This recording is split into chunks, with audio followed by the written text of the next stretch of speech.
Hello students, good morning. Standard 12 subject Gujarati. વિદ્યાર્થી મિત્રો, કાલે આપણે અગાઉના લેક્ચરમાં ચેપ્ટર નંબર 12 પૂજા મેજરની લગ્ની એના વિશે આપણે લેખક પરિચય, સાહિત્ય પ્રકારની માહિતી, એમની કૃતિઓ અને ગદ્યની માહિતી લીધી હતી અને થોડી ચર્ચાઓ પણ કરી હતી. અંતે આપણે જે જોઈ ગયા કે મેજર કાકા એટલે કે પૂજા મેજર એ પોતાની નોકરી પૂર્ણ કરીને પાછા આવે છે અને આવતાની સાથે જ ગામ લોકોને એવું કે ભાઈ રિટાયર થયા છે તો ઘણો બધો સામાન અને એ બધું લાવ્યા હશે, પણ જુએ તો કશું જ એવું નહોતું. અને એમના મોટા ભાઈ ભવાન કાકા એ જ્યારે આવે છે ત્યારે મેજરનું જે જૂનું ઘર છે એને સાફસૂફ કરીને યોગ્ય રાખે છે. ત્યાં સુધી વાત કરી હતી. હવે આપણે આગળ વધીશું. તો ભવન કાકા એમના સગા અને મોટા ભાઈ થાય એવું એમને લાગે છે કે જાણે આ અલગાડીપણું જ એમને આવવાનું આ એક પણ હોય, એટલે એક પ્રકારનો સંબંધ. આવ્યા એ સાંજે જ મેજર ભવન કાકાને પૂછે, ભવનભાઈ, એકાદી માચી બાચી મળે તો હું કોઈક હેઠાણ સુઈ જ રહીશ, પણ ઉજમને તો જોઈશે. ડોશીના હાડકા પોછા છે ને. અહીંયા ઉજમ એટલે કે આપણે જે એની માતા છે એના વિશેની માહિતી પણ અંડરલાઈન કરજો. ભવન કાકા કહે, એ પહેલા મારા બાપુએ જ પૂછી નાખ્યું કે તે પહેલા જે કીધું કે ભાઈ કઈ માછી બાચી એટલે કે કંઈક સુવા માટે કંઈક પલંગ ક્યાંતે હોય તો સારું. પણ પેલા એના બાપુએ જ પૂછી નાખ્યું, તે મેજર આખી જિંદગી આ બે ખાટલાનો વેત ન કર્યો, ત્યારે તમે કમાયા શું? કે તમે આખી જિંદગી આટલું બધું ત્યાં સિપાઈ તરીકે કામ કર્યું તો એટલા પૈસા પણ નહીં કમાય કે તમે ખાટલો લઈ શકો? તો તમે કમાય શું? પેલા હિન્દુઓ કહે છે કે અમે રામનું નામ મસ્તર મોહી લાગી લે લગનિયા રે, મેં તો ઈસુ પ્રીત સંગ પ્રીત લગાના, પ્રીત લગાના મેં પ્રીત લગાના. તો એ પંક્તિઓ ગાય છે કે ભાઈ મારું તો મન એ ભગવાનનું નામ અને બસ ઈસુની ભક્તિ એના પ્રત્યેનો જ પ્રેમ, બીજું કંઈ નહીં. એમના ગીતમાં એમની મસ્તી ટપકતી હતી. ભવાન કાકા કહે, આખી જિંદગી ગીત ગાયા, હજુ નથી ધરાયા? બે કૂકા કાંઈ કમાયા ધમાયા ખરો? લોકોને તો એમાં રસ, પાછળ છેડો વાળનાળે કોઈને જોઈએ એ ક્યાં હિસાબ તને રડશે? એટલે ભવાન કાકા જીવનની વાસ્તવિકતા સમજાવે છે કે ગીત તો જીવનમાં તમે બહુ ગાયા, પણ બે પૈસા કમાયા? આગળ જતા જીવનમાં તમને બે પૈસા કામ આવશે.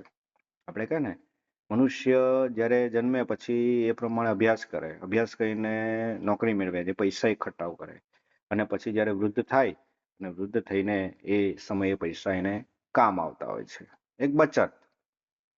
પણ અહીં તો પૂજા મેજરને કંઈ પણ એ નથી, પણ લોકોને તો રસ આમાં પૈસામાં, કે બધા પૈસા કેટલા ભેગા કર્યા. તમે આ કહો છો ને ભવનભાઈ, તમે? ઓવે, આ જતા જીવતરે મારે વેઠ વેટાડવી પડે છે. મને એમ કે તું કાંક બે પાંદરે થયો હોત તો મારે આટલી ઓછી, કે બે પાંદરે થયું એટલે કે પૈસા કમાવા.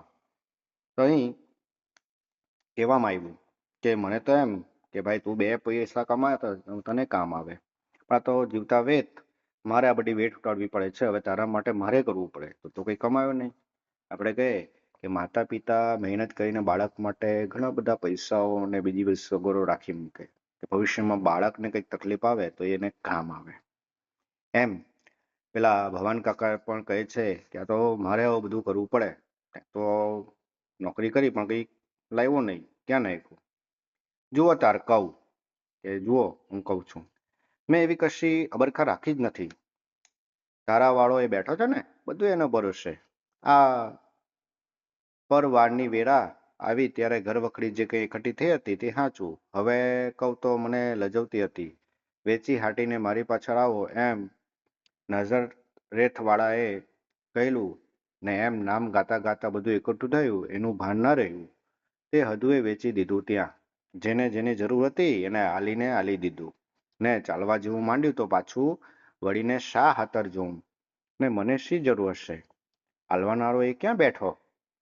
એ ભગવાનને ભરોસે બેસે, એ ભગવાન છે ને, એમ કે આપણને આપવા વાળો. ભગવાન ક્યાં નથી? એ આપશે આપણને. આપણને કઈ એટલી બધી જરૂર નથી. અને ઈશ્વર છે, ઘણા ભગવાનના ભરોસે હોય, પણ ભગવાન પણ એનો જ સાથ આપે છે મહેનત કરતા હોય. પણ અહીં જે પૂજા મેજર છે એ ભગવાનનું નામ લઈને જેને જરૂર હતી ત્યારે મેં આપી દીધું, એટલે મારી પાસે હવે નથી.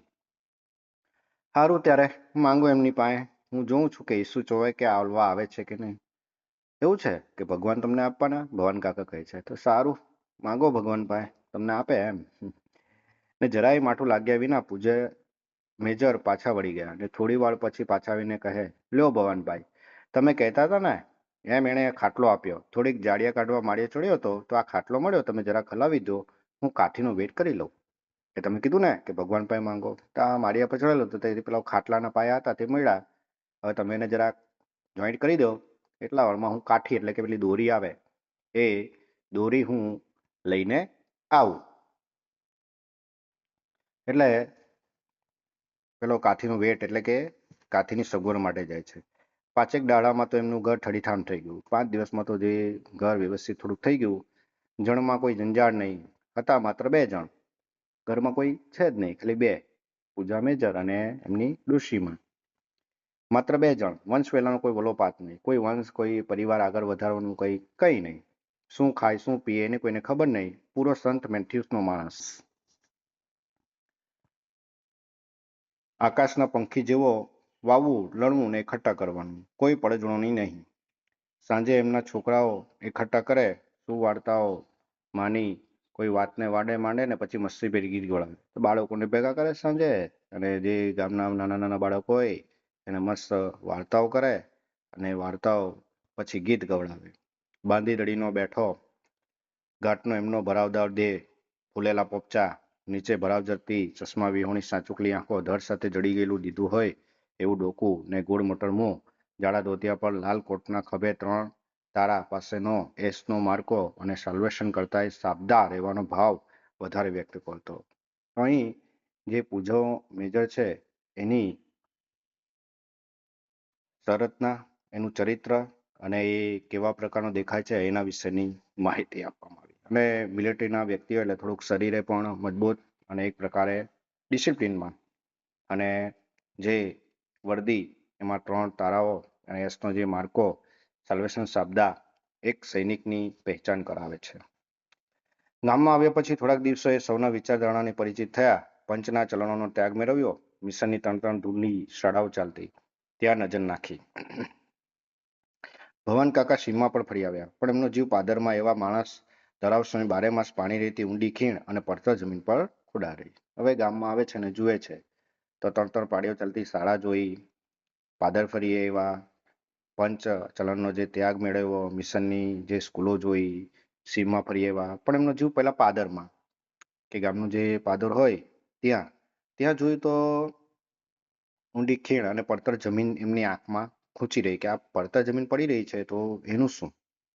ખૂબ વિચાર્યા પછી એક દિવસ સાંજે વાંસીનો દસ્તો બેસાડવા ભવાન કાકે પાસે આવ્યો. વાંસીનો દસ્તો એટલે કે પેલું લાકડો હોય અને એની આગળ લોખંડનું દાંતણ જેવું આપણે એ કાપવા માટેનું સાધન. તો એ કે આ વાંસી શું કરવી છે તમારે? આપણે છે ને વાંસી મોટે ભાગના લોકો જે ખેડૂતો હોય, જે ખેતી કરતા, એમણે ઝાડને જ્યાં સુધી પહોંચવા માટે હોય તો ધારિયા જેવું હોય લાંબુ, અને એમાં લાકડો લાંબો બેસાડેલો હોય અને એને ડાળી પર મૂકી અને ખેંચી અને એને કાપતા હોય.